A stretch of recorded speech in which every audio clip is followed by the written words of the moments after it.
నమస్తే అందరికీ. Good morning, good afternoon, good evening. ఎట్లున్నారు? అంత మంచిదేనా? ఈ వీడియోలో మనం శ్రీజ నామినేట్ చేసి వెళ్ళిపోయిన తర్వాత హౌస్లో జరిగిన పరిణామాలు, అటెన్క సృష్టి వచ్చి నామినేషన్స్ చేసింది, గమ్మత్తుంటాయి పోయి టార్చర్ పెట్టింది డిమాండ్ పవన్ని. టార్చర్ గురించి మాట్లాడుకుందాం. దాంతోపాటు భరణి అన్న నామినేషన్స్ కొంచెం ఇంట్రెస్టింగ్గా ఉన్నాయి. యాక్చువల్లీ భరణి అన్న నామినేషన్స్ పెద్దగా ఇంట్రెస్టింగ్గా లేదు, కానీ భరణి అన్న కత్తి నిఖిల్కి ఇచ్చిండు. ఇది సెకండ్ డాగర్ నిఖిల్కి ఇచ్చిండు. నిఖిల్ వచ్చి తనుజ నామినేట్ చేసిండు. తనుజ వర్సెస్ నిఖిల్ ఖతర్నాక్ అనిపించింది. సో ఇవి చాలా ఇంట్రెస్టింగ్గా ఉంటాయి, మాట్లాడుకుందాం. ఎపిసోడ్లో మొత్తం చూపించకపోవచ్చు, లైవ్లో ఉన్నదంతా రాదు కాబట్టి. సో మనం ఇంట్రెస్టింగ్ టాపిక్స్ అన్ని ఇక్కడ మాట్లాడేసుకుందాం. దాని తర్వాత మనం మిడ్ నైట్ ముచ్చట్ల వీడియోలు చేసుకుందాం, ఓకేనా? అంటే నాకు మిడ్ నైట్ ముచ్చట్ల కంటే ముందు ఇది నిఖిల్ వర్సెస్ తనుజ చెప్పాలన్న ఇంట్రెస్ట్ వచ్చి చెప్తాను యాక్చువల్లీ. సో మనకి శ్రీజ నామినేట్ చేసి వెళ్ళిపోయిన తర్వాత కొన్ని డిస్కషన్ జరిగినాయి హౌస్లో. ఎస్పెషల్లీ దువ్వాడ మాధురి ఏడిచింది, లిటరల్ ఏడిచింది. అండ్ తనుజ విషయంలో హట్ అయింది. తనుజ వచ్చి మళ్ళీ దువ్వాడ మాదిరిని ఓదార్చింది. ఇద్దరు కలిసిపోయి బాత్రూంలో కూర్చుని ఏడిచిర్రు. అట్లా కొన్ని గమ్మతి ఇన్సిడెంట్లు జరిగినాయి. అన్నీ మాట్లాడుకుందాం డీటెయిల్గా. ఫస్ట్ ఆఫ్ ఆల్ కొత్తగా ఛానల్ చూస్తున్న వాళ్ళు సబ్స్క్రైబ్ చేసి గంట కొట్టి అలానే సింబల్ ప్రెస్ చేసుకుని పెట్టుకొని పాత లైక్ కొట్టి కొత్తలు మీకు నచ్చిన కాడ లైక్ కొట్టే ప్రయత్నం చేయండి. లైవ్లో ఈరోజు భరణి అన్న ఎంట్రీ ఉంటుంది. ఫస్ట్ టాస్క్ సెకండ్ టాస్క్ అంతా లైవ్లో జరుగుతాయి.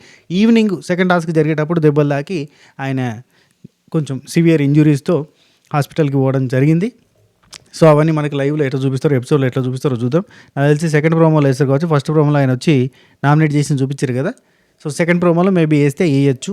ఇది ఇంజురీ అయినది, టాస్క్కి సంబంధించింది, సివియర్ టాస్క్లు అవన్నీ కూడా చూపించే ప్రయత్నం చేస్తారు. ఇది మ్యాటర్. ఇదేం జోక్ కాదు, ఇదేమి రాంగ్ ఇన్ఫర్మేషన్ కాదు, రైట్ ఇన్ఫర్మేషనే. లేదు ఇది wrong information right information confusion లేదు, చాలా క్లారిటీగా చెప్తున్నా. ఇన్ఫర్మేషన్ తెలుసుకునే చెప్తున్నా. నేను ఇన్ఫర్మేషన్ తెలుసుకొని చెప్పాలి అని ఫిక్స్ అయితే చెప్పడమే ఉంటుంది, కానీ అప్డేట్స్ ఇవ్వద్దని మనం చాలా రోజులు ఆగినాం.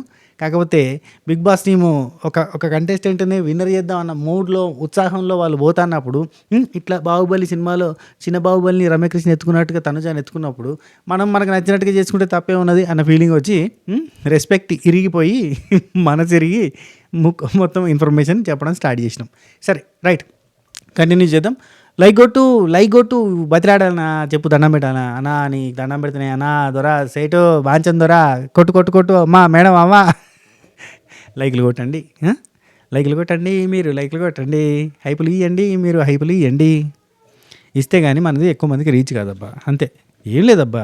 చేసేటిదే ఎక్కువ మందికి రీచ్ అయితే మన పాయింట్ గట్టిగా పోతుంది. ఒక సైడ్ వన్ సైడ్గా తీసుకుపోతూ ఉంటే ఇంకో సైడ్ మాట్లాడడానికి ఎవరు లేకపోతే కరెక్ట్గా ఉండదు. కాబట్టి ఇంకో సైడ్ మాట్లాడడానికి, అంటే నేను కావాలని ఇంకో సైడ్ ఏం తీసుకునేది లేదులే, కానీ చెప్తున్నా. నేనైతే ఎవరి సైడ్ లేదబ్బా, ఒకటి చెప్తాను. ఇమాన్యుల్ తప్పులు చేసినా ఇమాన్యుల్ తప్పులని చెప్తాను. కొంతమందికి ఎట్లుంటుంది అంటే తనుజ గురించి నెగిటివ్ పాయింట్స్ అన్నీ కూడా కరెక్ట్గా ఎత్తి చూపిస్తే వాళ్ళకి ఇమాన్యుల్కి సపోర్ట్ చేస్తున్నా అనుకుంటారు. నేను ఇమాన్యుల్ నెగిటివ్ పాయింట్స్ కూడా ఎత్తి చూపిస్తున్నా, ఎక్కడ కూడా ఇమాన్యుల్ కూడా సపోర్ట్ చేస్తలే, కానీ అది అర్థం కాదు అంతే. ఎక్కువ శాతం ఎవరు మిస్టేక్స్ ఉన్నాయో మనం ఎత్తి చూపించేసరికి ఆపోజిట్లోకి సపోర్ట్ చేస్తున్నాడేమో అన్న ఫీలింగ్ వస్తుంది తప్ప అక్కడ ఏం లేదు ముచ్చట డొల్ల. నాకు ఇప్పటివరకు అక్కడ విన్నర్ కంటెస్టెంట్ లేడు అని మొత్తుకుంటానా. పోయిన సీజన్లో కూడా మొత్తుకున్నా. వాళ్ళు ఎవరిని గెలిపించుకున్నారో వాళ్ళని గెలిపించుకున్నారు. ఈసారి కూడా మళ్ళీ అదే మొత్తుకున్నాడు. కానీ ఈసారి ఏంటంటే ఫీమేల్ ఆడియన్స్ కొంతమంది హట్ అవుతారు. మన దగ్గర ఉన్న 60% 60 to 65% ఆడియన్స్ అంతా ఫీమేలే. కాబట్టి వాళ్ళు నేనేదో తనుజాని విన్నర్ చేయకుండా ఆపాలని చూస్తున్నా అని చెప్పి ఫీల్ అవుతారు. అది పర్సనల్ ఒపీనియన్. నేనంటే వర్తి ఫీమేల్ కంటెస్టెంట్ విన్ అయితే బాగుంటుందని అంతే. తనుజ వర్తి కాదంటే తనుజ కంటే వర్తి ఎవరైనా ఉంటారేమో అని ఆశ, అంతే. నిన్న కూడా సేమ్, నాకెవరు సపోర్ట్ చేస్తూ లేరని చెప్పి బాత్రూంలో కూర్చుని మాధురి దగ్గర ఏడుస్తుంది. ఇంతవరకు నాకెవరు సపోర్ట్ చేయలేదు. వర్ణి గారు ఏం సపోర్ట్ చేశారు, చేయలేదు. అది వాటర్ టాస్క్లో ఆయన మనిషికి ఒకరు సపోర్ట్ చేశారు, ఆయన నాకు సపోర్ట్ చేసిన, అక్కడ అంతకు మించి ఇంకేం లేదు. ఆయన కూడా ఎవరికో ఒకరికి సపోర్ట్ చేయాలన్నప్పుడు నాకే సపోర్ట్ చేస్తాడు కదా, అంతే తప్ప ఇంకా స్పెషల్గా ఏం లేదు. బెడ్ టాస్క్లో కూడా నా కోసం సపోర్ట్ చేయలేదు. ఆయన లాస్ట్ మూమెంట్లో నన్ను తీసిందామని అనుకున్నాడు, కానీ ఆ లాస్ట్ వచ్చేలోపు అక్కడికి బజర్ మోగి ఇక్కడికే చాలని చెప్పి బిగ్ బాస్ చెప్పిండు, కానీ లేకపోతే నన్ను కూడా తీసుకుందే తెచ్చేటోడే అని చెప్తాను. నాకేం సపోర్ట్ చేయలేదు అన్నది. వావ్, అక్కడ ఎవరు సపోర్ట్ చేసేటో లేరు అన్నది. సో ఇలాంటి విషయాల మీద నాకు బాగా ట్రిగ్గర్ అయిపోతానట. అబ్బా ఏందబ్బా, ఎంత చేసినా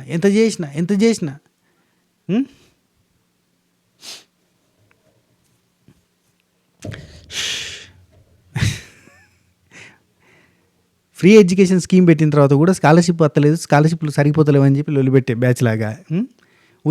మధ్యాహ్నం ఉచిత భోజనం పథకం పెట్టినాక కూడా ఇందులో నాకు ఎగ్గు పెట్టలేదు అన్న పాయింట్ లాగా ఆ టైప్లో ఉంటాయి అన్నట్టు ఈ పంచాయతీలన్నీ. ఓకే రైట్, సరే ఇవన్నీ ఇడిచిపెట్టుర్రి. మనకి శ్రీజ వెళ్ళిపోయిందబ్బా. వెళ్ళిపోగానే సంజన గారు పోతూ ఉంటే మాటలు అసలు మామూలుగా కాదు. సంజన అని అంటుంది అన్నమాట. ఎవరు? శ్రీజ. పోతూ సంజన గారు మాటలు చాలా లూజ్ అవుతున్నారు అంటుంది. ఆ తర్వాత దివ్యని, నీకైతే చెప్పడానికి నా దగ్గర ఏం లేవమ్మా అంటే, నాకు తెలిసిదే అంటది. ఎందుకంటే ఈమెకి దివ్యనికి తను తలుక్కుంటే దివ్యనికి దీవెని తలుక్కుంటుంది కదా పాయింట్ల మీద పాయింట్లతోటి. ఆ తర్వాత డిమాండ్ పవన్ని, రే ఏదో ఆడుతున్నావు అంటే ఆడుతున్నావురా అని అన్నది. పాపం డిమాండ్ పవన్ ఆడతాడబ్బా, కానీ ఆట కనబడదు ఎందుకంటే రీతుతోటే ఉంటాడు. లిటరల్లీ నేను ఒక మీమ్ చూసిన, సమయం 8:30 డిమాండ్ పవన్ రీతు పంచాయతీ పెట్టుకుంటున్నారు, ఇద్దరు ఆర్గ్యూ చేస్తూనే ఉంటారు. సమయం 10:40 ఆర్గ్యూ చేస్తూనే ఉంటారు, డిస్కస్ చేస్తున్నారు, ముద్దులు మురిపాయలు ఉంటాయి, మళ్ళీ కొట్లాడుతుంటాయి, తిట్లాడుతుంటాయి, అన్నీ ఉంటాయి. మళ్ళీ సమయం సాయంత్రం 7 గంటలకు అదే ఉంటుంది, సమయం రాత్రి 11 గంటలకు అదే ఉంటుంది. వాళ్ళిద్దరే తలుక్కుంటూ ముచ్చట పెట్టుకుంటూనే ఉంటారు, వాళ్ళ ముచ్చట వాళ్ళదే. దునియాతో నాకేంటమ్మా, మా పంచాయతీ మాకమ్మ అన్నట్టుకుంటారు వాళ్ళిద్దరు. సో అండ్ నాకు వీళ్ళ పంచాయతీ నేను కొంతవరకు పాజిటివ్ యాంగిల్లో ఆలోచించడం మొదలుపెట్టిన, కానీ ఈరోజు లైవ్ చూస్తుంటే నాకు సడన్గా ఇప్పుడే ఈ డిస్కషన్స్లోనే శ్రీజ అయిపోయిన తర్వాత డిస్కషన్స్, ఆ తర్వాత మళ్ళీ నెక్స్ట్ నామినేషన్ అయిపోయిన తర్వాత డిస్కషన్స్లో చూస్తే నాకు సర్వని కాలిందబ్బా. వీళ్ళు గట్టిగా ఆర్గ్యూ చేసుకుంటుండ్రు. అప్పటికే ఫుల్ స్ట్రెస్ అయిపోయి ఉన్నారు కదా అని చెప్పి సంజనాకి అక్కడ కూర్చున్నది. వాళ్ళిద్దరు ఆర్గ్యూ చేసుకుంటుంటే బ్రీత్ తీసుకోండి, కొంచెం రిలాక్స్ అవ్వండి అని చెప్పింది. ఫస్ట్ ఓకే, ఆగిరు, మళ్ళీ స్టార్ట్ చేశారు. మళ్ళీ ఇద్దరి ఏంది ఏమంటారు కోడిపిల్లల కొట్లాట్లేక ఇద్దరు మళ్ళా కోడిపుంజలు కొట్టాలేక కొడతా, నువ్వు మళ్ళీ వరుతున్నారు, నువ్వు తప్పంటే నువ్వు ఆ రోజు మాట్లాడలేదు, నువ్వు ఆ రోజు సపోర్ట్ చేయలేదు, నువ్వు ఇట్లా చేసినావు అట్లా చేసినావు, స్టాండ్ తీసుకోవాలి, నీళ్ళ వల్ల కూర్చునిలే, మళ్ళీ చేస్తుంటే మళ్ళీ ఇంకొకసారి కొద్దిసేపు వదిలేయండి, ఇప్పటిదాకా స్ట్రెస్ తీసుకున్నారు కదా, కొంచెం బ్రీత్ తీసుకోండి అనగానే సర్వాన్ని కాలింది. రీతు అక్కడి నుంచి లేచి వెళ్ళిపోయింది. మళ్ళీ నువ్వేంది నేను మాట్లాడుతున్నా లేచి వెళ్ళిపోతున్నావు అని చెప్పి డిమాండ్ అడుగుతాడు. మళ్ళీ వచ్చి కూర్చుంటుంది. మళ్ళీ వచ్చి కూర్చున్న తర్వాత మళ్ళీ సరే రిలాక్స్ అవ్వండి, బ్రీత్ తీసుకోండి, కొంచెం రిలాక్స్ అవ్వండి, స్ట్రెస్ అయిపోకండి అని మళ్ళీ సంజనక్క చెప్తుంది. టక్కున డిమాండ్ పవన్ ఈసారి లేచి వెళ్ళిపోతాడు.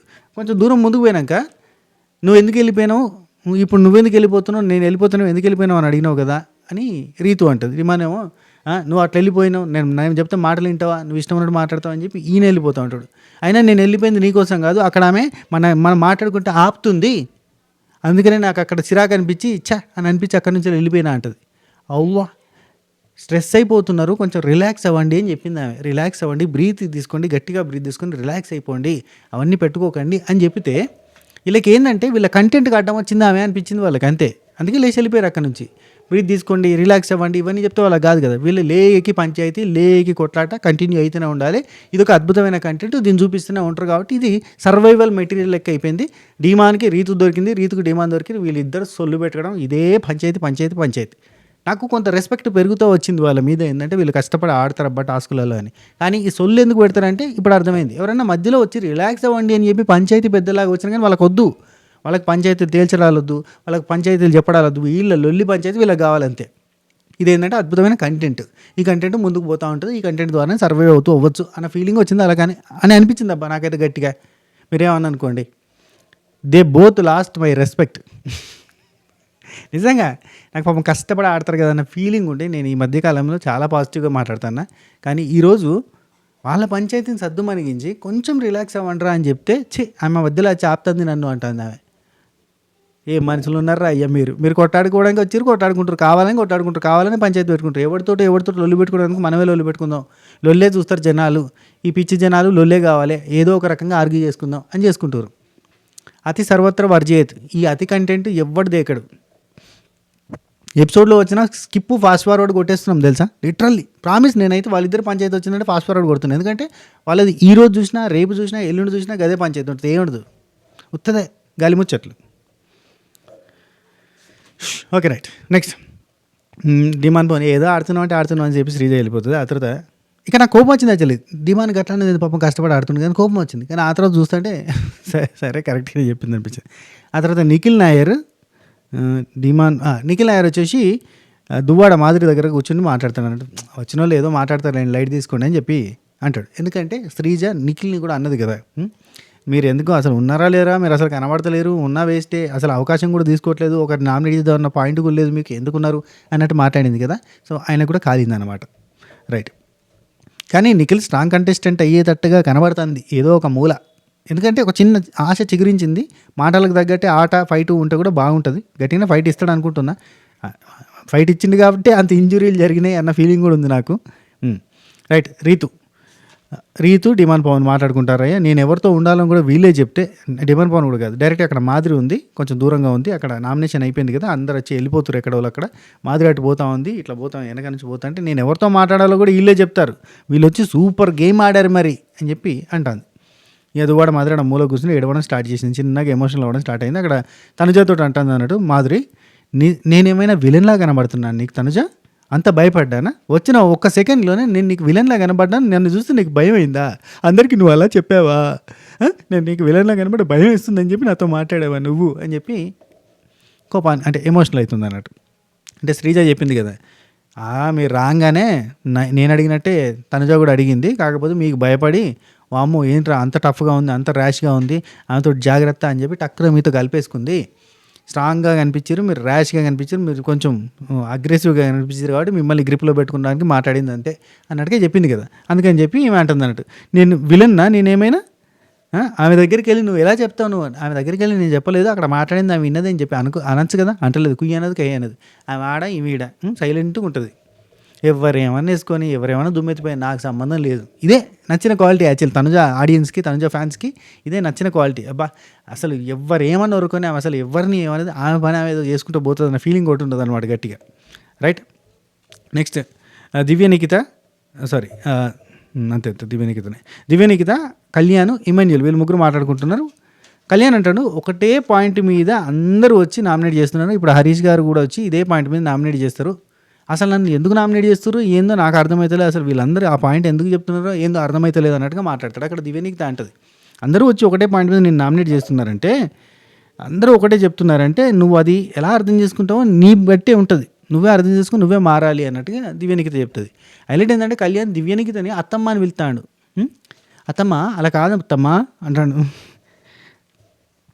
ఏం జరుగుతుందంటే నన్ను అందరూ కూడా అంటున్నారు కదా, నన్ను కొంతమంది అంటే పర్సంటేజ్ గురించి అదొకటి వచ్చింది కదా, పర్సంటేజ్ వచ్చింది కదా, సో నన్ను ఎవరైతే నెగిటివ్గా అనుకుంటున్నారో వాళ్ళందరి కోసం నేను నిరూపించుకోవాలి కదా, నిరూపించుకొని రీచెక్ చేసుకోవాలి, నేను కొడితే కళ్యాణ్ అంటే ద బెస్ట్ అని అనిపించుకోవాలి కదా, సో నేను అలా మారాలి కదా అన్నట్టు చెప్తాను. అంటే మారాలి అంటే ఏం చేయాలో ఆయన ఆలోచించుకోవాలి. వీళ్ళందరూ వచ్చి రకరకాల సజెషన్స్ ఇస్తుంటే నాకు అర్థమవుతుంది అన్న సెన్స్లో చెప్తా, అంటే అందరూ వచ్చి చెప్పింది ఒకటే పాయింట్ అని దివ్య చెప్పింది.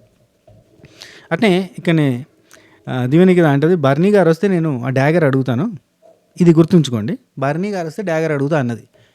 మళ్ళీ నెక్స్ట్ నామినేషన్స్ కోసం స్ట్రెస్టీ వచ్చినప్పుడు కూడా బర్నీ గారు వస్తే డ్యాగర్ అడుగుతాను, డ్యాగర్ తీసుకుని నేను ఆయన ముందే ఒకరిని నామినేట్ చేసేది ఉంది, ఖచ్చితంగా నామినేట్ చేస్తా అంటే ఏదో మరి అది ఇమాన్యుల్ని నామినేట్ చేద్దాం అంటే ఇమాన్యుల్ లేడు కదా, మరి ఎవరిని నామినేట్ చేద్దాం అనుకుందా ఆమె, నేను ఒకరి సంజన గారిని మరి ఎవరిని చేద్దాం అనుకుందో కానీ డ్యాగర్ అడుగుతా, నామినేట్ చేస్తా, ఆయన వచ్చిన తర్వాత ఆయన ముందే చేస్తా, అదే కరెక్ట్గా ఉంటుంది, నా నామినేషన్ ఆయన ముందు చేయడమే కరెక్ట్గా ఉంటుంది అని చెప్పింది. మరి ఎవరినో ఇమాన్యుల్ నామినేషన్స్లో మాట్లాడితే మంచి ఫీల్ వస్తుంది నాకైతే, అంటే చాలా రోజులు అయింది కదా నువ్వు నామినేట్ చేసి అందుకే అట్లా అనిపిస్తుంది, అంటే అదే కదా గట్టిగా నామినేషన్ చేసి కూడా చాలా రోజులు అయింది కదా అని ఒక ధైర్యం, ఒక కాన్ఫిడెన్స్ వచ్చిందంట ఇమాన్యుల్కి చెప్తాడు.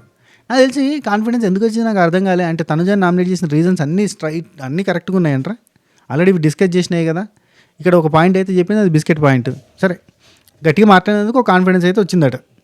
సో ఆ తర్వాత సంజన, నిఖిల్ నాయర్ అండ్ డిమాండ్ పవన్ వీళ్ళు ముగ్గురు మాట్లాడుకునేది చూపించారు. నిఖిల్ నాయర్ని అన్నది కదా Sreeja, so and Demon Pavan Rithu కూడా ఉంది అక్కడ, వీళ్ళిద్దరి గురించి ఒక మాట చెప్తుంది, వాళ్ళు ఎవరో వచ్చి ఏదో అన్నారని చెప్పి మీరు ఫీల్ కాకండి, అప్పటికే దువ్వాడ మాదిరి వర్సెస్ రీతు జరిగింది కదా, సో కొంచెం ధైర్యం చెప్పే మాటలు చెప్తుంది సంజన. ఏమంటుందంటే మీరిద్దరు ఇండివిజువల్గానే ఆడతారు నాకు తెలుసు, ఐ అప్రిషియేట్ ఫర్ దట్, మీరిద్దరు ఆ టాస్క్లలో ఇండివిజువల్గా ఆడేదే నాకు బాగా నచ్చుతుంది, మీరు ఎంత క్లోజ్గా ఉన్నా టాస్క్ల వరకు వచ్చేసరికి మాత్రం నేనే గెలవాలి అన్న కసితో ఆడుతూ ఉంటారు, అది నాకు బాగా ఇష్టం అని చెప్పింది. ఆ తర్వాత రీతు ఉండి సేఫ్ గేమ్ మాధురి గురించి రాగానే బాండ్ కలుపుకుంది ఊరికేనే, అసలు తన నేచర్కి ఆ బాండ్కి ఏమైనా సంబంధం ఉందో, సడన్గా వచ్చి ఫేక్ డ్రామా ఆడుతుంది, ఫేక్ బాండ్ క్రియేట్ చేసుకుంది, డ్రామా క్వీన్ అన్నట్టుగా ఇదివరకే అన్నది కదా నామినేషన్స్లోనే, సో అదే డిస్కషన్ జరుగుతుంది. అక్కడ సంజన ఉండి అంత పెద్ద నోరుంది కదా అని తనుజ ఏం చేసిందంటే ఫ్రెండ్ చేసుకుంటే అయిపోద్ది కదా అని చెప్పి ఫ్రెండ్ చేసుకుంది అంతే, బాండు లేదు ఏమి లేదు, జస్ట్ స్ట్రాటజికల్గా తనుజ ముందరికి పోతుంది. ఇక్కడ మీరు ఎంత ఆపోజ్ చేసినా తనుజ ఫ్యాన్స్కి చెప్తాను, ఎంత ఆపోజ్ చేసినా Tanuja strategy is very clear, ఎవరైతే స్ట్రాంగ్గా కనిపిస్తారో వాళ్ళని ఫ్రెండ్ చేసేసుకుంటుంది. సేమ్ నిఖిల్ స్ట్రాటజీ, పోయిన సీజన్లో నిఖిల్ స్ట్రాటజీ ఈమె స్ట్రాటజీ సేమ్, మీరు ఒప్పుకున్నా ఒప్పుకోకపోయినా అదే నిజం, ఇది 200% నేను క్లారిటీగా చెప్తా. ఇమాన్యుల్ స్ట్రాంగ్ కంటెస్టెంట్ దోస్తాన్లో పెడుతుంది, రీతు స్ట్రాంగ్ కంటెస్టెంట్ దోస్తాన్లో పెట్టేస్తుంది, భరణి అన్న స్ట్రాంగ్ కంటెస్టెంట్ దోస్తాన్లో పెట్టేస్తుంది. ఎవరైతే స్ట్రాంగ్ కంటెస్టెంట్ వాళ్ళని దోస్తు చేసుకుంటుంది ఫస్ట్ ఆఫ్ ఆల్. ఇంకా అసలు ఆపోనెంట్ అనేటోని లేకుండా క్రియేట్ చేసుకుని ఆట ముందుకు పోతుంటుంది. కానీ ఇలా చేయడం వల్ల ఏంటంటే షోకి రసవత్తరమైన అంటే షో బాగా అనిపించదు. ఎవరైతే స్ట్రాంగ్ కంటెస్టెంటో వాళ్ళతో ఆపోజిట్గా నిలబడి కొట్లాడితే విన్నర్ రన్నర్ అన్నట్టుగా ఉంటుంది. ఎవరైతే స్ట్రాంగ్ కంటెస్టెంట్ వాళ్ళని దోస్తానే చేసేసుకుంటే ఆట గమ్మత్తు ఉండదు. ఏదో కుటుంబం తనుజ గారి కుటుంబం అన్నట్టుగా ముందరికి పోతూ ఉంటుంది. ఆ టైప్లో పోతుంది. ఈవెన్ మీరు చూడరు కరెక్ట్గా నిఖిల్ తనుజని నామినేట్ చేసిండు. గుర్తుపెట్టుకోండి, నేను అన్న మాట అబద్ధం అయితే మళ్ళీ మనం మాట్లాడుకుందాం.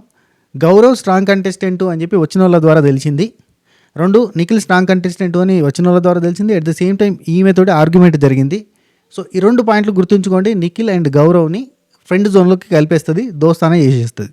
తనుజ ఈజీగా వీళ్ళని ఫ్రెండ్స్ చేసుకుంటుంది. ఫర్దర్గా గేమ్ అంతా చూడరు. ఈ వారం రోజుల్లోనో 2 వారాల్లోనో ఒక వారం లోపలనే వీళ్ళని దోస్తానే చేస్తుంది, ఫ్రెండ్షిప్ చేసేసి ఫ్రెండ్ జోన్లో పెట్టేస్తుంది. మళ్ళీ వాళ్ళంతా కూడా ఈమెకు సపోర్ట్ చేసే తట్టుగా మారుతారు. ఆమె దగ్గర ఒక మ్యాజిక్ ఉంది. ఆ మ్యాజిక్ ఏంటంటే మందు పెట్టింది. మందు పెట్టి మన ఊరు భాషలో చెప్పుకోవాలంటే మందు పెట్టి మలుపుకుంటుంది. తక్కువ చెప్తేనే వాళ్ళిద్దరిని దోస్తులను చేస్తే దగ్గర పెట్టుకుంటుంది. ఎందుకంటే వాళ్ళిద్దరు స్ట్రాంగ్ కంటెస్టెంట్ అని ఇన్ఫర్మేషన్ గట్టిగా వస్తుంది కాబట్టి. కళ్యాణ్ స్ట్రాంగ్ కంటెస్టెంట్ కథం పక్కకు ఉంటాడు. అట్లా ఎవరెవరైతే స్ట్రాంగ్ కంటెస్టెంట్ ఆమె పక్కకి నిలబడాలి అంతే. ఆమె వెనకాల నిలబడి ముంగట ఆమె నిలబెట్టి లీడర్ టిడిన్ టిడిన్ టిడిన్ టిడిన్ టిడిన్ లీడర్ అనే తడి చేస్తుంది. సో ఇది జరగబోతుంది నాకు తెలుసు. 2 వీక్స్ తర్వాత మాట్లాడదాం. ఇప్పుడు మీరు ఎవరు రియాక్ట్ కావద్దు. తనుజ ఫ్యాన్స్ కానీ లేదంటే తనుజ యాంటీ ఫ్యాన్స్ కానీ ఇంకెవరి ఫ్యాన్స్ అయినా, సంజన ఫ్యాన్స్, ఇమాన్యుల్ ఫ్యాన్స్, ఎవరి ఫ్యాన్స్ అయినా రియాక్ట్ కాకూడదు. నేను చెప్తా 2 వీక్స్ తర్వాత మీరే అంటారు, లేదంటే 1 వీక్ తర్వాత మీరు చెప్తారు అన్న నువ్వు చెప్పింది కరెక్ట్, వాళ్ళని ఫ్రెండ్ జోన్లో పెట్టేసింది, దోస్తానా చేసేసింది అని మీరే అంటారు. అదే ఆమె స్ట్రాటజీ, ఆమె గేమ్ స్ట్రాటజీ అది. ఇద్దరు విన్నర్లను కలిపితే ఆమె స్ట్రాటజీ. తర్వాత నెక్స్ట్ అంత పెద్ద నేరు ఉంది కదా స్ట్రాటజీ ప్రకారం. దువ్వాడ మాదిరి తనుజ లోపల బాత్రూంలో కూర్చుండి ఏడుస్తున్నారు. ఏడువకు మ్యాడీ నువ్వు ఏడువకు బయట సోఫాలనే కూర్చొని ఏడుస్తున్నారు. ఆ తర్వాత బాత్రూమ్ కాడికి వేరలే. తర్వాత కళ్యాణ్ దివ్యానికి రైట్. నెక్స్ట్ తర్వాత రీతు సంజన డిమాండ్ పవన్ డిస్కషన్ మళ్ళీ చూపించారు. అక్కడ ఏంటంటే తన అరుపులు చాలా గట్టిగా ఉంటాయి. సంజన అంటాం తన అరుపులు చాలా గట్టిగా ఉంటాయి. కాసేపు అంటే డిమాండ్ ఉండి అబ్బా ఈ డిస్కషన్ గురించి వద్దు అని చెప్పి రీతు అరుస్తూ ఉంటే డిస్కషన్ గురించి వద్దు ఆగు కొద్దిసేపు కూల్గా ఉందాం ఇరిటేషన్ వస్తుంది అని చెప్పి మాట్లాడతాడు. ఆ తర్వాత సంజన ఉండి శ్రీజ చాలా క్లెవర్గా ఆడింది, ఫస్ట్ ఎవరు ఎట్లా నామినేట్ చేసినా కానీ శ్రీజ మొత్తం చాలా క్లెవర్గా చేసింది, మాధురికి డ్యాగర్ ఇవ్వడం కానీ అదంతా చాలా స్ట్రాటజికల్గా భలే చేసింది అన్నట్టుగా వీళ్ళు అంటారు. అఫ్ కోర్స్ శ్రీజ చాలా తెలివి కలది, చాలా బాగా ఆడుతుంది. రైట్. డిమాండ్ పవన్ నుండి ఎస్ ఇది బాగుంది నిజంగా, ఫస్ట్ ఫ్లోరా గారు నామినేషన్ చేసినప్పుడు నువ్వు గట్టిగా మాట్లాడలేకపోయినావు కానీ ఇక్కడైతే గట్టిగా మాట్లాడినావు అంటే రీతు ఉండి ఆమె మాట్లాడినిచ్చిందా, ఏది నీ పాయింట్ ఉంది కదా, ఓకే ఓకే ఓకే వదిలే ఓకే డై, నీకు ఆన్సర్ ఉంది కదా వదిలే అన్నది. ఇంకా నేను ఎక్కడ మాట్లాడదా ఆమెతోటి, మాట్లాడడానికి ఆప్షన్ వేయలేదు. డిమాండ్ పవన్ నుండి సెకండ్ నామినేషన్లో మాత్రం గట్టిగా మాట్లాడినామని చెప్పి మాట్లాడుకుంటూ ఉంటారు. దువ్వాడ మాధురితోటి పంచాయతీ గట్టిగా జరిగింది కదా, గట్టిగా మాట్లాడింది కదా రీతు, అదే అప్లోడ్ చేస్తూ ఉంటానట్టు. ఇక రీతు ఉండి ఇండివిజువల్గా ఆడుతున్నాం, సపోర్టింగ్ టాస్క్ ఉన్నప్పుడు మాత్రమే సపోర్ట్ తీసుకుంటున్నాం, ఇంకేం ఆడాలి అన్నట్టు. ఇది రీజనబుల్. ఆ తర్వాత రీతు ఉండి I can see big difference, నువ్వు నీ లోపల నేను చాలా డిఫరెన్స్ చూస్తున్నా అని చెప్పి ఇక్కడ మళ్ళీ డిమాండ్ పవన్ తలుకోవడం స్టార్ట్ అవుతుంది. అదర్ టాపిక్స్ వేరే టాపిక్లు మాట్లాడినప్పుడు వీళ్ళు క్లారిటీగా మాట్లాడుకుంటారు. ఇక వీళ్ళ పంచాయతీ వచ్చినప్పుడు మాత్రం చిల్లర పంచాయతీ, రోజు పంచాయతీ, ఎందుకు అక్కడ దిక్కుమాలిన పంచాయతీ. ఈ పంచాయతీలు నచ్చకనే వచ్చిన వాళ్ళంతా డిమాండ్ పవన్ రీతు బా అంటారు. ఇది సో ఇక స్టార్ట్ చేస్తుంది. నువ్వు వాళ్ళందరూ వచ్చిన తర్వాత చెప్పినాక నీలో డిఫరెన్స్ చూసినాను, నాకు ప్రిఫరెన్స్ ఇవ్వడం తగ్గింది, ఇట్లాంటివన్నీ జరుగుతూ ఉంటాయి. అయితే ఆగంటారా, బ్రీత్ తీసుకోండి, కూల్ అవ్వండి అన్నట్టు చెప్పంగానే టక్కన వాళ్ళకి బీపీ లేచింది, ఎక్కడో అక్కడ వేరు, ఆమె ఏంది మధ్యలో ఆపుతుంది అన్నట్టు సీరియస్ అయ్యారు. నాకు నచ్చలే. ఇక్కడ నుంచి కట్టిగా వాళ్ళ డిస్కషన్ ఎక్కడ కనబడో స్కిప్ కొట్టి పారేసిన. లేకపోతే మీ మంచి కోసం ఒక మనిషి సాటి మనిషి అయ్యో కూర్చోండ్రా కూల్ అవ్వండ్రా అని చెప్తే ఆపుతుంది ఆమె, ఇరిటేటింగ్ వచ్చింది నాకైతే, అందుకే వచ్చేసిన అంటుంది. రైట్. నెక్స్ట్ దివ్య నిఖిత కళ్యాణ్ ఇమాన్యుల్ మాట్లాడుకునేది చూపించారు. సపోర్టింగ్ అనే దగ్గర వచ్చేసరికి టబ్బు టాస్క్లో నేను శ్రీజాకి సపోర్ట్ చేసిన, ఆ సపోర్ట్ చేసింది కూడా ఏంటంటే తనుజ చెప్పింది, తనుజకు సపోర్ట్ చేసిన అంటే శ్రీజకు సపోర్ట్ చెప్పు, నాకు భరణి గారు ఉండరని చెప్పింది. ఆ డిస్కషన్ అంటే ఇక్కడ ఉండే అదే నాకు గుర్తొచ్చింది. దివ్య నిఖిత అదే నేను చెప్పిన కదా, నాకు గుర్తుంది అదంతా కూడా, నువ్వే చెప్పినావు, మళ్ళీ నువ్వే నన్ను అడిగినావు. అవును నువ్వు నన్ను అడిగినావు, నాకు సపోర్ట్ చేయలేదు కళ్యాణ్, డైరెక్ట్గా శ్రీజాకే చేసి నాకైతే చేయలేదు అన్నట్టుగా అన్నది అని అంటే ఏంటి నువ్వు వాళ్ళకి సపోర్ట్గా మాట్లాడుతున్నావు అని చెప్పి సీరియస్ అయింది తనుజ అని చెప్పి ఇక్కడ దివ్య నిఖిత చెప్తుంటుంది. ఇమాన్యుల్ ఎవరొచ్చి నవ్వింది ఫ్లైట్. యా ఇమాన్యుల్ ఏమంటాడంటే ఎవరైనా వచ్చి నువ్వు ఇది అని అంటే నేను గట్టిగా ఫైట్ చేయగలుగుతా, నా దాకా ఏది రానప్పుడు నేను ఎవరితో ఫైట్ చేయగలుగుతా, శ్రీజ నన్ను నామినేషన్కి రా అని చెప్పింది, నామినేషన్కి రా, సేఫ్ గేమ్ ఆడుతున్నావు అంటే ఏడొస్తాను నేను? ఎవరొచ్చి నాకు ఎవరైనా కంప్లైంట్ చేయాలి, ఎవరైనా అనాలి అంటే కదా అందరూ వచ్చి సేఫ్ గేమ్ ఆడుతున్నావు అంటే. ఇప్పుడు నేను ఏం సేఫ్ గేమ్ ఆడినా? కావాలని పోయి ఎవరి బాబు నన్ను నామినేట్ చేయండి అని చెప్పి నేను పోయి నామినేట్ చేయించుకుంటానా? ఎట్లా? ఎవడన్నా నన్ను అంటే కదా నేను పోయి గెలుక్కోవాలన్నా? ఇప్పుడు గెలుక్కొని నామినేట్ చేసుకోవాలన్నా? వాడు వచ్చి నువ్వు ఇట్లా కాదు అంటే అట్లా కాదా ఎట్లా అని చెప్పి ఇదంటే అది అని చెప్పి నేను మాట్లాడగలుగుతాను. నన్ను ఎవడేమంటలేడు కదా. సేమ్ ప్రాబ్లం, కమిడియన్స్కి ఉండే ప్రాబ్లం ఇది. ఇకనైనా నామినేషన్లోకి రా అంటే నేను ఎట్లా వచ్చేది అని అంటాడు. దివ్యనికితుండి ప్రతి వీక్ నామినేషన్లో నుండి సేవ్ అవుతా ఉన్నావు కదా, అది మెయిన్ పాయింట్. కోర్స్ ప్రతిసారి కూడా నువ్వు నీ పొటెన్షియల్ యూజ్ చేసుకునే నీ కష్టంతో నువ్వు సేవ్ అవుతున్నావు. కానీ అది ఏంటంటే ఒక్క వారమైనా నువ్వు దొరకపోతావా? నేను కూడా చాలాసార్లు అన్నా కదా నేను నామినేట్ చేయాలి, ఒక వారం అని దొరకపోతావా అని అంటున్నా కదా. కానీ నువ్వు ప్రతిసారి ఏదో ఒక రకంగా సేవ్ అవుతున్నావు. ఇప్పుడు చూడు క్యాప్టెన్సీతో సేవ్ అయినావు. ఇట్లా ప్రతిసారి ఏదో ఒకటి జరుగుతుంది. కాబట్టి నువ్వు సేఫ్ గేమ్ ఆడుతున్నట్టుగా అనుకుంటుంటే నేను ఏం చేయాలి, ఎవరినైనా కావాలని నామినేట్ చేసుకుంటారా అని చెప్పి అన్నాడు. కానీ ఈయన మంచి కోసమే చెప్పింది అనేది గుర్తుంచుకుంటే బెటర్. ఎందుకంటే నామినేషన్లోకి రాకపోతే బిస్కెట్. లిటరల్లీ రాము ఇవాళ గౌరవ్ నామినేట్ చేసి ఆ తర్వాత సైడ్కి వచ్చి ఏమన్నాడు తెలుసా నిఖిల్ తోటి? రాము మంచి కోరని గౌరవ్ మంచి కోరని నేను నామినేట్ చేసిన, గౌరవ్ స్ట్రాంగ్ కంటెస్టెంట్, వాడు నామినేషన్లోకి పోతే కానీ వాడికి ఫ్యాన్ బేస్ ఏర్పడదు అన్నాడు. ఒరి అమ్మ ఇది ఎక్కడ స్కెచ్రా నాయన అనుకున్నా. ఇంత ఆలోచించింది అనిపించింది. ఫస్ట్ నాకు కోపం వచ్చింది, ఆ తర్వాత రాము డిస్కషన్ విన్న తర్వాత ఒరి అమ్మ ఘోరంగా ఆలోచించింది అన్న ఫీలింగ్ వచ్చింది. ఆ తర్వాత కామెడీ రాము రాతోడు ఉండి సుమన్న ప్రభంజనం అది ఇది అనేసరికి బిగ్ బాస్ మా ఉండి అందరూ గార్డెన్ ఏరియాలోకి వచ్చి కూర్చోండి, ఇంకా నెక్స్ట్ కంటెస్టెంట్ వస్తారు మిమ్మల్ని నామినేట్ చేయడానికంటే వచ్చింది. సృష్టి వచ్చింది. లిటరల్లీ సృష్టి డిమాండ్ పవన్ నామినేట్ చేసిన ప్రతి పాయింట్ కన్ఫ్యూజింగ్గా మాట్లాడింది. పైకి వెళ్ళి ప్రతిసారి కూడా డిమాండ్ పవన్ నువ్వు కన్ఫ్యూజ్ అవుతున్నావు అన్నది. నువ్వు కన్ఫ్యూజింగ్గా ఉంది నీ ఆట కన్ఫ్యూజింగ్గా ఉంది, అందుకే నేను నామినేట్ చేస్తుంది. ఏమి చేస్తుంది? నా తోట కూర చేస్తుంది. తొక్క అనద్దు అయ్యో. రైట్, సృష్టి వచ్చింది. నా నామినేషన్ డిమాండ్ పవన్ అన్నది. ఫస్ట్ ఫిజికల్ టాస్క్లు బాగా ఆడుతున్నావు, ఆ తర్వాత నువ్వు కార్నర్ పోయి ఉంటున్నావు. అవును కరెక్టే, అట్నే ఉంటాడు. గెలిచినా ఓడినా ఒకటే రకంగా ఉండే person Demon Pavan. That what's greatness. Second, hints వచ్చినా నువ్వు పట్టించుకుంటలేవు. గేమ్లో క్లారిటీ లేదు, గుర్తుంచుకోండి. ఇంతే, ఇంకేం లేవు పాయింట్స్. యాక్చువల్లీ గేమ్లో క్లారిటీ లేదు. కండబుద్ధి ఉంది, బుద్ధి బలం లేదు. కండబలం అన్నట్టు. యాక్చువల్లీ కండబలం ఉంది, బుద్ధి బలం లేదని చెప్పింది. ఆ తర్వాత డిమాండ్ పవన్ నుండి ఇది పర్సనాలిటీ షో, నేను కళ్ళతో చూసి నేను నమ్ముతాను, ఎవరో చెప్పింది ఏదో చేసింది అని కాదు, నాకు అనిపిస్తుంది నేను పాటిస్తాను. మరి అందరూ సజెషన్లు ఇచ్చారు కానీ మారిపోవడానికి లేదు. కొంచెం నా క్లారిటీ నాకు ఉందంటే రీతికున్న క్లారిటీ నీకు లేదు. చాలామందికి ఇక్కడ క్లారిటీ ఉంది, నీకు క్లారిటీ లేదు. అంటే ఎక్కడ చెప్పు, ఒక పాయింట్ చెప్పు అంటే నేను పాయింట్ ఏం చెప్తాను, చాలా పాయింట్లు ఉన్నాయి, నేను ఎక్కడ చెప్తాను, ఒక పాయింట్ ఎట్లా చెప్తారు అంటది. సేమ్ టు సేమ్ మొన్న ఎవరో ఎగ్జాంపుల్ చెప్పమంటే నేనే చెప్తా అన్నట్టుగానే ఉంది ఇది. రైట్, సృష్టి ఉండి బిగ్ బాస్ అంటే బ్రెయిన్ యూజ్ చేయాలి, బిగ్ బాస్ అంటే ఇక్కడ బ్రెయిన్ యూజ్ చేయాలి, నువ్వు అది బ్రెయిన్ యూజ్ చేస్తలేదంటే ఒక ఎగ్జాంపుల్ చెప్పాను అంటాడు. అన్నీ ఉన్నాయి, ఎలా చెప్తారు ఒక ఎగ్జాంపుల్? నీకు ఎవరు చెప్పినా ఎగ్జాంపుల్ చెప్పు అని అంటావు. నువ్వు మనీష్ చెప్పినప్పుడు కూడా నువ్వు ఎగ్జాంపుల్ చెప్పాను, ఎగ్జాంపుల్ ఎలా చెప్తారు అంటే ఎగ్జాంపుల్ చెప్పకుండా ఏం చెప్తారు అక్క? ఊరికనే వచ్చి నువ్వు వేస్ట్ అని అంటే దానికి ఒక ఎగ్జాంపుల్ నువ్వు ఏడవాలి కదా వేస్ట్ అనడానికి. అసలు నువ్వు ఎక్కడ వేస్ట్ అనిపించిందో చెప్పాలి కదా, ఎక్కడ బ్రెయిన్ యూజ్ చేయలేదో చెప్పాలి కదా. నేను బ్రెయిన్ వాడుతున్నాను అంటాడు. నేను బ్రెయిన్ వాడుతున్నా కాబట్టి ఇక్కడ దాకా ఉన్నా, అందరూ నాతో మంచిగా ఉంటున్నారంటే అందరూ నీతో మంచిగా ఉన్నారని నువ్వు ఎట్లా అంటావు? నువ్వు స్విమ్మింగ్ పూల్లో ఉంటావు, కిచెన్లో ఉంటావు, వాళ్ళు గార్డెన్ ఏరియాలో ఉంటారు, వాళ్ళు ఏం మాట్లాడుకుంటున్నారు నీకు తెలుసా అంటది. ఆయన గురించి బ్యాడ్గా అయితే ఎవరు మాట్లాడుకోరబ్బా. ఈమె ఏం చూసి వచ్చిందో ఏం చెప్తుందో నాకు అర్థం కాలేదు. నీ మంచి కోసం చెప్తున్నాను నేను. నువ్వు ఇక్కడ ఉంటావు, వాళ్ళు ఎక్కడ అనుకుంటారు ఏమనుకుంటారో నీకేం తెలుసు. వాళ్ళు అంటే వాళ్ళే బయట పడతారు, ఇలా కాకపోతే రేపు బయట పడతారు అని అంటే అదే అంటున్నా, క్లారిటీ లేదు నీకు, కన్ఫ్యూజ్డ్గా ఉన్నావు నువ్వు, కన్ఫ్యూజ్డ్ అని చెప్తున్నా. అంటే ఎక్కడ కన్ఫ్యూజ్ అయినా చెప్పు అని అంటే లేదు, ఏం చెప్తారు అంటుంది. ఇక్కడ అందరూ వచ్చారు గేమ్ కోసం, నువ్వు మంచి కోసం, నీ మంచి కోసం చెప్తున్నాను నేను. అందరూ వచ్చారు గేమ్ కోసం అంటే సరే ఓకే, నాకు తెలిస్తే నేను పాటిస్తా, నాకు కళ్ళకు కనిపిస్తే పాటిస్తాను. నువ్వు బయట నుంచి చూసినా కూడా నీకు 2 వర్షన్స్ తెలిసి ఉంటాయి. ఓకే, నేనైతే మెంటల్ స్టెబిలిటీ ఉన్న వ్యక్తినే కాబట్టి నేను ఎవరే చెప్పినా కానీ నేను ఆలోచించుకొని నిర్ణయం తీసుకుంటాను. అది కన్ఫ్యూజన్ ఉంది నీకు అని చెప్తున్నాను. మళ్ళీ వాళ్ళు ఎందుకు చెప్తారు నీకు? చెప్పారు కళ్యాణ్కి చెప్పాలి కదా, కళ్యాణ్కి చెప్పారా, నీకెందుకు చెప్తున్నారు? కళ్యాణ్కి ఎవరైనా చెప్పారా? నీకు చెప్తున్నారు. ఎందుకు చెప్తున్నారు? కళ్యాణ్కి ఎందుకు చెప్పాలి? బోచెడు మంది చెప్పారు. వచ్చిన వాళ్ళంతా వైల్డ్ కార్డ్ వాళ్ళంతా చెప్పారు కదా, నీకు చెప్పారు. ఎందుకు చెప్పలేదు కళ్యాణ్కి? వేరే వాళ్ళకి ఎందుకు చెప్పలేదు? నీకు ఎందుకు చెప్పారు? నీకు అర్థం కాలేదు, కన్ఫ్యూజ్ అయ్యావు నువ్వు అని ఏదేదో చెప్పిందయ్యా. ఏదేదో చెప్పింది, ఏదేదో అంటుందనే రాతాను నేను. క్లారిటీగా ఎక్స్ప్లెయిన్ చేసిన తర్వాత కన్ఫ్యూజ్ ఆ డిమాండ్ పవన్ చాలా క్లారిటీగా ఎక్స్ప్లెయిన్ చేస్తాను. చేయించిన తర్వాత కన్ఫ్యూజ్ అవుతున్నావు నువ్వు అంటుంది. మొత్తానికి అయితే నామినేట్ చేసింది. ఆ తర్వాత కత్తి ఎవరికి కావాలి, రీతు తీసుకో అంటది. రీతు తీసుకో అంటే నాకు వద్దు, నాకు ఆల్రెడీ ఒకరు నామినేషన్లో ఉన్నారు, వాళ్ళని నామినేట్ చేద్దామంటే వాళ్ళు ఆల్రెడీ డైరెక్ట్ నామినేట్ అయ్యారు, దువ్వాడ మాదిరి డైరెక్ట్ నామినేట్ అయిపోయారు కాబట్టి నా దగ్గర నామినేషన్ పాయింట్ లేదు, నేను కత్తి తీసుకోను అని ఆమె అంటది. అంటే ఎవరు తీసుకుంటారు, నేను అని చెప్పి కొంతమంది చేస్తారు, లైక్ సంజన గారు చేతుతారు. సంజన గారికి 2 కత్తులు కావాలంట అడుగుతుంది, కానీ ఒక్క కత్తి కూడా రాలేదు. అయితే సృష్టి ఉండి రాముకి ఇచ్చింది. రాముకి ఇచ్చిన తర్వాత రాము వచ్చిండు, గౌరవ్ నామినేట్ చేసిండు. అందరూ నామినేట్ చేసే ముందు కూడా చెప్తాడు, అందరికీ క్యూరియాసిటీ ఉంది కదా, అంటే మనోడు సడన్గా ఏ నిర్ణయం తీసుకుంటాడో ఎవరికి తెలియదు అన్నట్టు, అంత డిఫరెంట్గా తీసుకుంటాడు, కొత్తగా తీసుకుంటాడు, డిఫరెంట్గా తీసుకుంటాడు కదా. ఈయన ఏమనుకుంటున్నాడు అంటే ఈయన గేమ్ సూపర్గా పోతుంది, నేను డిఫరెంట్గా ఆలోచిస్తున్నా, అందరూ పరిశాన్ అవుతారు నా గేమ్ కానీ అనుకుంటారు, కానీ ఏం లేదు.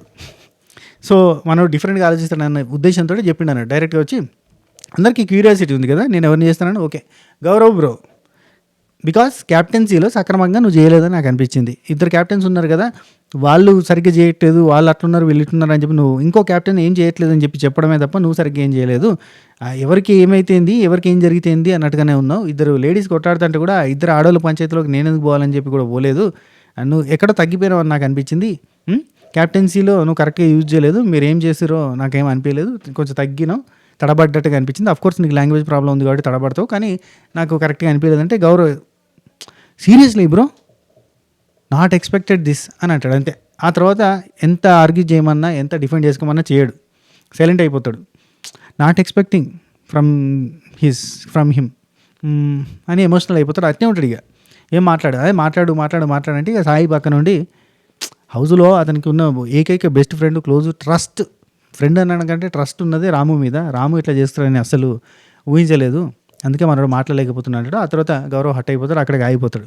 పొడిచే బ్రో అంటాడు, ఏముండదు, సైలెంట్గా ఉంటాడు, బ్లాంక్ ఫేస్లో ఉండిపోతాడు. ఇక గౌరవ్ హట్ అయి కూర్చున్నాడు కదా. ఆ తర్వాత 0% కూడా ఎక్స్పెక్ట్ చేయలేదని కిచెన్ దగ్గరికి పోతాడు. 0% ఎక్స్పెక్ట్ చేయలేదంటే వదిలే అని అందరూ చెప్తూ ఉంటారు. దివ్యనికిత అంటది, డిఫెండ్ చేసుకోవాలి, నువ్వు ఎవరు నామినేట్ చేసిన అనేది కాదు, ఇప్పుడు రాము నామినేట్ చేసిన పాయింట్ కాదు, నీ క్యాప్టెన్సీ గురించి అన్నాడు కాబట్టి నీ క్యాప్టెన్సీ బాగా చేసిన అన్న సంగతి నువ్వు డిఫెండ్ చేసుకోవాలి, లేకపోతే తెలుస్తుంది అంటే పక్క నుండి సాయి ఉండి ట్రస్ట్ వర్తి కదా, బాగా నమ్మిన వ్యక్తి కదా, అట్లా చేసరికి హట్ అయిందంటే నమ్మిన వ్యక్తి నమ్మని వ్యక్తి కాదు, పాయింట్ ఏంటి, నువ్వు క్యాప్టెన్సీ చక్కగా చేయలేదు అన్నాడు. క్యాప్టెన్సీ బాగా చేసినావు నిరూపించుకోవాలి, నువ్వు దానికోసం మాట్లాడాలి అంటే నేను మాట్లాడను, చూశారు పీపుల్ అని అంటాడు. పీపుల్ చూశారు కాదు, పీపుల్కి మళ్ళీ చెప్పాల్సిందే. సీజన్ 6లో అనుకుంటా చంటి అని అంటాడు, చూసింది వర్కౌట్ అయింది అంటే కాదు, చూసింది చెప్తేనే వర్కౌట్ అయింది అన్నట్టు ఉంది ఇక్కడ ఈ హౌస్లో అని చెప్పి అంటాడు కదా. మనం చేసింది కాదు, కానీ చేసింది కనబడదు, చేసింది చెప్పుకుంటేనే కనబడుతుంది అని అంటాడు. లైక్ దట్ దివ్యానికి ఇది కూడా కరెక్టే. కానీ మనోడు అంటాడు, సాయి అంటాడు, మనోడు సైలెన్సే సమాధానం అంటాడు. సైలెన్స్ సమాధానం అని ఎందుకు అనుకుంటాం, టక్కున ఎడిటింగ్లో కట్ చేసి పారేస్తారు కదా అనే సెన్స్ దివ్యానికి ఉంది. బ్లాంక్ అయిపోయాడు అంటే బ్లాంక్ అయిపోతే కాదు, సైలెన్స్ బిగ్ ఆన్సర్ అంటే కుదరదు, ఇక్కడ మారిపోతుంది లెక్క అన్నట్టుగా దివ్యానికి చెప్తే సరే మీ ఇష్టం అని చెప్పి ఆమె పోయి పన్నీర్ అనుకుంటాను పోతుంది. ఆ తర్వాత రామురాతుడు నిఖిల్ నాయర్ వీళ్ళిద్దరు మాట్లాడుకుంటూ ఉంటారు అక్కడ ఇంకో సైడ్. ఇక్కడ ఇప్పటిదాకా గౌరవ్తో నిఖిల్ నాయర్ కూడా ఉంటాడు, ధైర్యం చెప్తూ ఉంటాడు. ఆ తర్వాత నిఖిల్ నాయర్ పోయి రాము రాథోడ్తో మాట్లాడితే రాము రాథోడ్ ఏమంటాడు తెలుసా, మీరు టాప్ 5 కంటెస్టెంట్స్ అన్న, నిఖిల్ అన్న నువ్వు గౌరవ్ మీరిద్దరు టాప్ 5 కంటెస్టెంట్స్, అంత స్ట్రాంగ్ కంటెస్టెంట్స్. సో మీరు జనాల్లో నానాలి, యూ బోత్ ఖచ్చితంగా జనాల్లోకి వెళ్తేనే నామినేషన్లో ఉంటేనే జనాలకు తెలుస్తుంది. నేను నామినేషన్లోకి వచ్చిన తర్వాతనే జనాలకు తెలిసింది, సో నాకు తెలుసది, అందుకే ఏదో ఒక రకంగా నామినేషన్లోకి రావాలి. నామినేషన్లోకి వస్తేనే అయ్యో నామినేషన్లోకి వచ్చినాం కదా, ఓట్లు పడతాయో పడాయో, కావాలని నామినేషన్లోకి వచ్చిండు అని అంటే లేదు, మన పర్ఫార్మెన్స్ ఉంటే ఓట్లు పడతాయి. పర్ఫార్మెన్స్ ఉంది కాబట్టి ఇప్పుడు గౌరవ్ని మెచ్చుకున్నారు. వచ్చిన వాళ్ళు చూసినావా, శ్రీజ వచ్చింది గౌరవ్ని మెచ్చుకుంది, ఫ్లోరా గారు వచ్చారు గౌరవ్ చాలా బాగా ఆడుతుందని చెప్పిండు. అదే పర్ఫార్మెన్స్ ఉంది కాబట్టి గౌరవ్ని మెచ్చుకున్నారు. ప్రియా వచ్చింది యువర్ సో క్యూట్ అన్నది, ఎందుకంటే ఊరికే అన్నది, పర్ఫార్మెన్స్ ఉంటేనే అంటారు, లేదంటే అనరు వాళ్ళంతా. అర్థమైందా? కాబట్టి నామినేషన్లో ఉంటే ఏం ప్రాబ్లం లేదు, నామినేషన్లోకి పోవాలి, నామినేషన్లో ఉంటేనే మంచిగా ఉంటుంది అన్నట్టు చెప్తాడు. ఆ తర్వాత కావాలని నేను నామినేషన్లో పెట్టా అని చెప్పి అంటాడు. కానీ గౌరవ్కి ఓట్లు పడతాయా, ఒక్క దువ్వాడ మాధురి అనే ఆప్షన్ తప్ప, దువ్వాడ మాధురి గారు లేకపోతే గౌరవ్ ఇస్ డేంజర్. గౌరవ్ ఖచ్చితంగా ఎలిమినేషన్లో జోన్లో ఉండే కంటెస్టెంట్ రాము రాథోడ్ ఆల్సో. సో ఇది రిస్క్, పెద్ద రిస్క్. మాధురక్కని సేవ్ చేయాలని బయట నుంచి ఏమైనా శక్తులు అనుకుంటే ఈజీగా సేవ్ అయిపోయింది అనుకో, ఓటు బ్యాంక్ వచ్చిందనుకో, ఇక్కడ బిస్కెట్ అయిపోతాడు గౌరవ్, లేదంటే రాము రాథోడ్. చూద్దాం ఏం జరుగుతుందో. సో నెక్స్ట్ వీడియోలో మనం భరణి అన్న నామినేషన్ గురించి మాట్లాడుకుందాం. యాక్చువల్ దీంట్లోనే కంటిన్యూ చేద్దాం అనుకున్నాం, కానీ ఇది లెంత్ ఎక్కువ అయిపోతుంది కాబట్టి నెక్స్ట్ వీడియోలో మనం భరణి అన్న నామినేషన్స్ గురించి మాట్లాడదాం. చాలా ఇంట్రెస్టింగ్గా ఉంటుంది ఇది వీడియో. ఈ వీడియో మీకు నచ్చిందని అనుకుంటున్నా. లైక్ చేయండి, షేర్ చేయండి, కామెంట్ చేయండి, సబ్స్క్రైబ్ చేయండి. ఉంటా, take care, Tata, by by, నమస్తే, శుభ కేర్.